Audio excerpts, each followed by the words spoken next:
There are two ways startups die. The market kills them or the founders do. You chase fame, avoid talking to potential customers, over-engineer everything, and the classic treat money like it's a monopoly cash. Let's be real, many software founders are slightly insane. And in this video, I'll walk you through the list of my top startup killers, and the last one may really surprise you. The killer number one, CB Insight shows the number one reason startups fail is very simple. People don't want to buy what you're building. Most people blame this on founders not solving real-life problems, but let's assume you are not that dumb. Even if you do talk to right users, identify real pain point, and think you've nailed the use case, you can still get it completely wrong. Because buying processes in many industries are way more complex than they seem from the outside.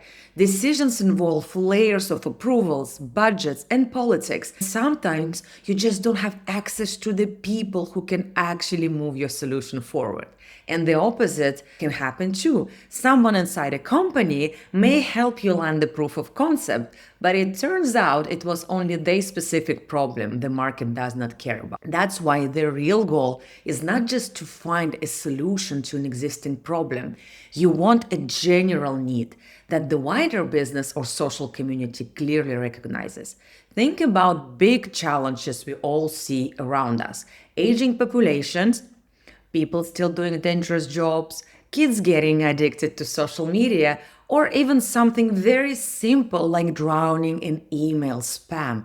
Problems like that are recognized, easy to understand, and obviously painful. They connect naturally to a bigger vision and to the everyday struggles your users deal with. When your product tackles a problem that real and that visible, the chances someone will actually pay for it go way up. The killer number two, very easy to fix, is bad budgeting. People love saying that in 2025, any doer outbids any thinker. Sure, building fast matters, but some thinking is still very healthy. The most important reflection you need is, how are you going to pay for this startup? Some founders say they run out of money because they're unlucky. I don't buy that. A lot of startups simply have sloppy cash discipline and run out of money because they didn't plan properly. Maybe you expect revenue too early, or spend on things that aren't priorities, or try to scale before you're ready. And that's when the real nightmare starts. Money also disappears fast on non-essential things like nice-to-have tools, overpriced branding, or fancy website or two, or features no one asked for. And hiring is part of this too, guys. Paying people to work on things you don't actually need is one of the fastest ways to drain your runway. A simple budget solves half of this, I promise. It doesn't have to be a fancy model, just a clear table with cost breakdowns and payment milestones. Budget your activities and manage them properly, please do. It helps you understand what you're actually doing, stay reliable if you subcontract work, and negotiate better with suppliers. If you can say, our branding budget is 2Ks, you instantly narrow your options and save weeks of searching. The time is money too.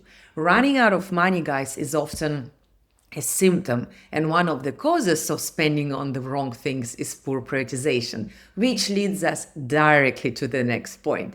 As a founder, you'll be drowning in tasks, and if you only work on the things you enjoy or things you already know how to do, big parts of your business will stay neglected. For example, if you love building product, but you are bad at marketing like I am, your MVP will eventually be ready, but your marketing skills will still suck. So what then? Hire expensive help or start learning marketing from scratch? You see how this becomes a bigger problem.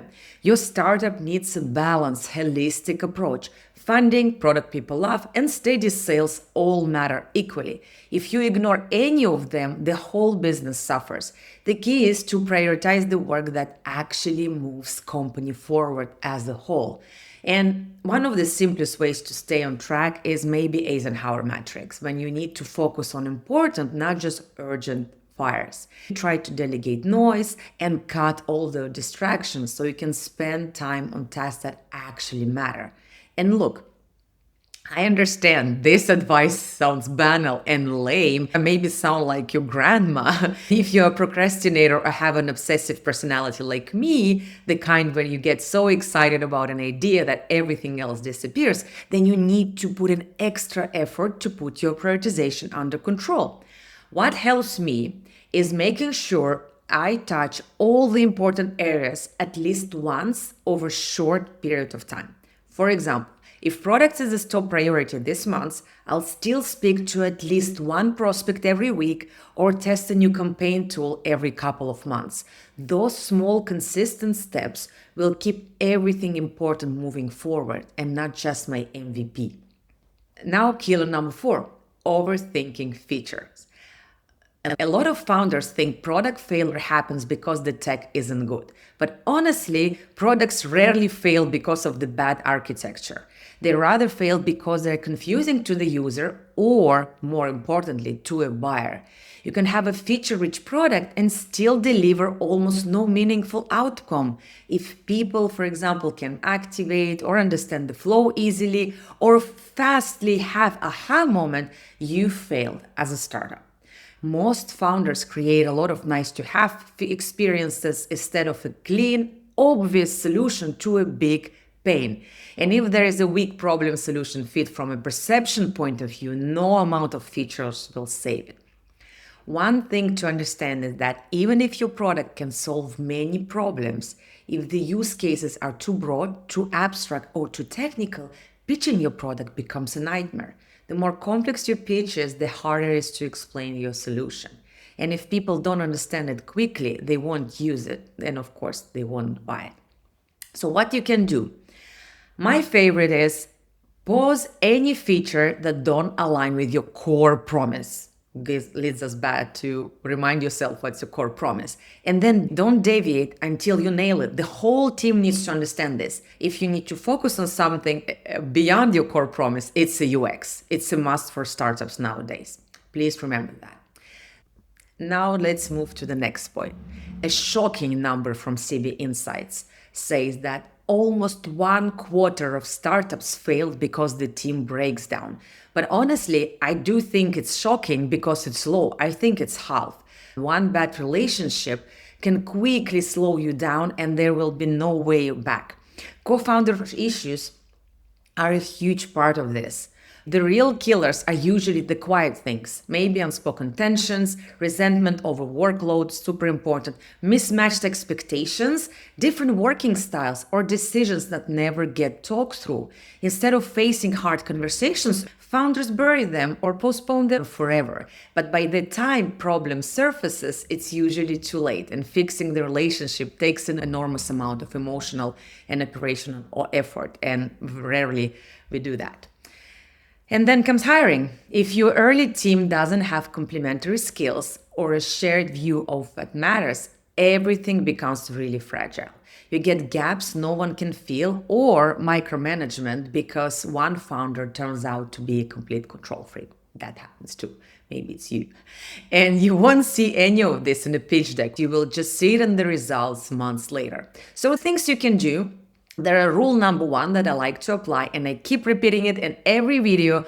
Only hire skilled people and end the collaboration quickly if they are not fit. Rule number 2, choose your business partner wisely and methodically. I made a whole video about this and there's a link in description. The rule number 3, learn to communicate clearly, early, and without emotions. Handle issues before they become emotional, and ultimately the whole team will benefit from your conflict resolution skills. This is the skill you want in 2026 and forward. Let's go to point number 6. Another problem that's rarely acknowledged as such is, that may surprise you, founders who talk too much about the future. You paint this big shiny vision, sales, funding, growth, partnership, and you talk about it so often that you start to lose touch with reality. You will lose sync with your own co-founder because you start living in different realities. This kind of delusion feels amazing in the moment and gives you a quick hit of satisfaction, right? A sense that progress is happening. But the more time you spend in this fantasy mode, the further you drift from the work that actually matters. If you keep refusing to focus on the pragmatic daily tasks, the vision becomes nothing more than a coping mechanism. And I think you rather spend your time on shrink session. Here are a couple of red flags to watch for. You talk about future customers more than current ones. Second red flag, every conversation ends with when we raise or once we scale or similar phrases. Another red flag, you can describe the vision in detail, but not the next three concrete steps. Means that you're completely misaligned. Or another red flag, you constantly feel busy but can't point the real progress. You can see there is an issue. And the last red flag to watch out for is you celebrate ideas instead of deliverables. It's a huge issue, by the way, and a very easy way to check if you are delusional. There are basic fixes for that actually work. First one, shut up and get real. You need to stop bragging and write down the next 3 to 5 actions that actually move the company forward. Then do those things before talking about anything else. I know it's difficult, but you can do that. Then you can swap big promises for weekly commitments. Another thing you can do, you can have a reality check session with your co-founder, align on what's real, what's pure wishful thinking, and you'll be surprised how different your realities can be. And the last point I really recommend you to use, and that you limit your big vision talks to planning sessions and not to daily routines. Or even better, for mastermind session with people who enjoy that stuff. Don't pollute your team's day-to-day with constant future fantasies. You might think it's inspiring, but for people who actually execute, it creates confusion and cognitive dissonance. I know you know what it means. If you don't, Google it. It's super important when you work with people. Right, now let's wrap it all up. Let's conclude. What is the takeaway from all of this? Startups rarely die from one big blow, but rather from small mistakes that stack up and eventually blow up. No market need, sloppy budgeting, bad prioritization, confusing UX, the wrong team, and too much talking instead of doing. These issues stack up quietly until suddenly you are out of time, out of money, and eventually out of energy. But there is a good news. Every single one of these killers is in your control. You can talk to real users. You can build a simple budget. You can focus on important work instead of noise. You can keep your product simple. You can choose your partners wisely, and you can bring your vision back down to earth and turn it into real action. And here is even better news. You don't need to be a genius to run a startup. Fix the small things early, and your startup actually has a shot. Do nothing, and you kill it yourself. Your choice.